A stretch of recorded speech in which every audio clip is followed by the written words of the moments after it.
Դեռևս չպարզաբանված հակասություն կա, թե այն պատմությունը, որ հիմա կվերհիշենք միասին, վստահ եմ շատերդ եք լսել, արդյոք ծայրից ծայր ճշմարտություն է, թե նաև առասպելական տար է պարունակում։ Բայց ցանկացած պարագայում այն այնքան գեղեցիկ, ոգեղեն եւ ուսուցողական է, որ մեզ բավականություն եմ խոստանում բոլորիդ։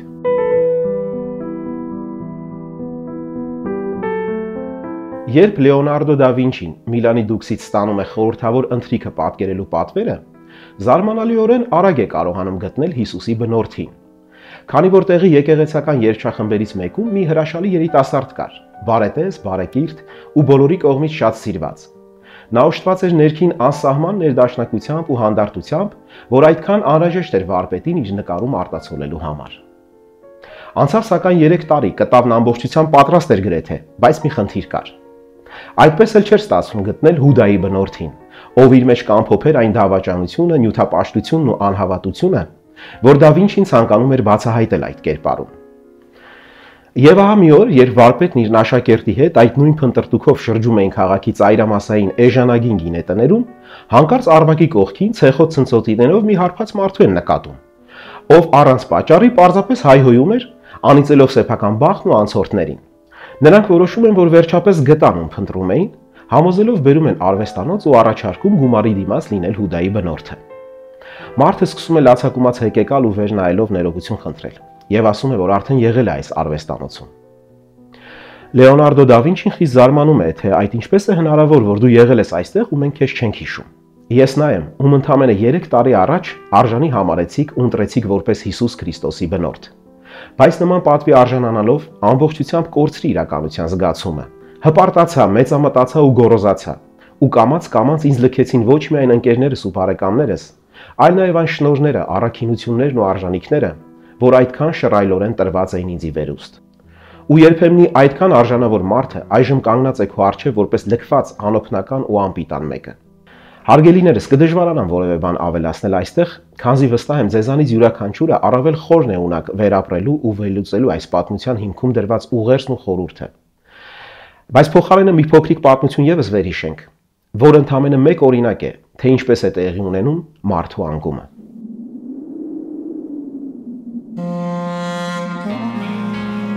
Չորրորդ 5-րդ դարերից սկսած անապատի հայրերը իրենց աղոթական ու ասկետական կենցաղավարության մեջ հաճախ էին փորձառությամբ կիսվում եղբայրների եւ աշակերտների հետ։ Եվ ահա մի օր հայրերից մեկը պատմում է իր տեսիլքը, որը ունեցել էր 3 եւ որը հետեւյալն էր։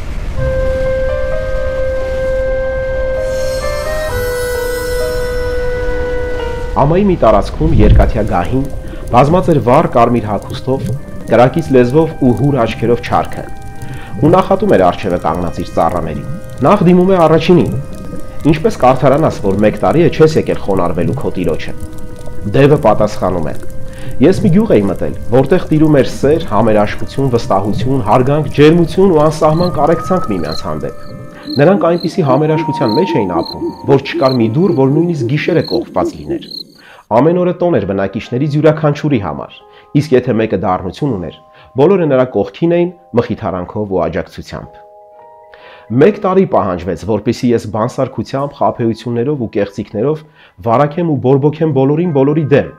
եւ այժմ անգամ եղբայրն է եղբոր դեմ ու կինն ամուսնու։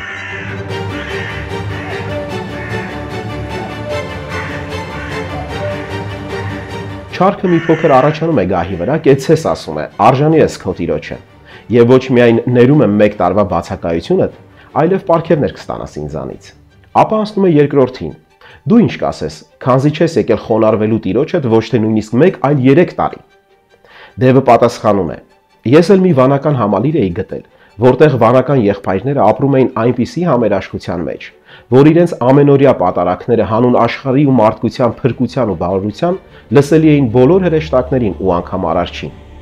Եվ ինձանից 3 տարի պահանջվեց խառնակցություն հրահրելու այդ պատվարժան մարդկանց միջավայրում։ Ու հիմա բոլորը միմյանցից անջատ են, խռով, իսկ շատերը անգամ մոռացել են իրենց դավանանքի մասին։ Դու էլ ավելի ուրախացրիր ինձ ու կարժանանաս առավել մեծ պարգևների, պատասխանում է գահին բազմածը ու դիմում երրորդին։ Սրանցը հասկացա ու իմ սրտով է։ Իսկ դու ինչով կարդարացնես քո 7 տարվա բացակայությունը։ Ես մի բարեպաշտ մարդ էի գտել եւ իրապես բարեպաշտ, որ ապրում էր բարության, ներողամտության, խոնարհության, հույսի, հավատի ու սիրո մեջ, Եվ 7 տարի անընդմեջ ես ոչ մի կերպ չէի կարողանում գայթակղեցնել ու շեղել առաքինության այդ ուղուց։ Նա պինդ էր, անսասան, անպարտելի եւ ուժեղ։ Վերջապես մեկ օր հասկացա, թե ինչ է պետք անել եւ ականջին շշնջացի. թեև աշխարհում շատ են լավ մարդիկ, բայց դու ամենալավն ես։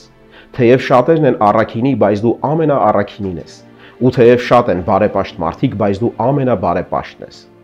Ու նա լսեց, ոչ միայն չմերժեց, այլև հավատաց ու ընդունեց դա։ Սագահից վեր կացավ ու ասաց.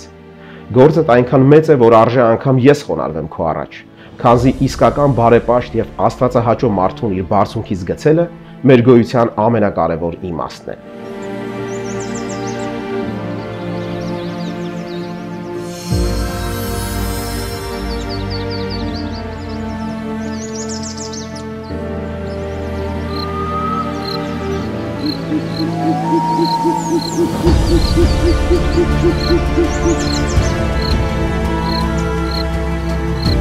Ահա այսպես սիրելիներ, ում շատ տրվեցավ, նրանից շատ կպահանջվի։ Եվ գուցե ժամանակ առ ժամանակ, թեկուզ շաբաթը մեկ միասին խորհենք, թե ինչպես ենք վարվում մեզ ընծայված պարգևների հետ, ու որքան ենք արթուն դրանք չվատնելու ու մարգարիտները խոզերի առաջ շաղ չտալու համար։ Չէ՞ որ սա ոչ միայն անհատի, անհատական աշխատանք է, այլև ազգի, հանրույթի հավաքական պարտավորություն։ Եվ այս հարափոփող աշխարհի փոթորիկներում չտարալուծվելու համար շատ կարևոր է մեզանից յուրաքանչյուրի հաստատուն նվիրումը մեր մարդկային բարձր կոչումին։ Կշարունակենք հաջորդ ուրբաթ։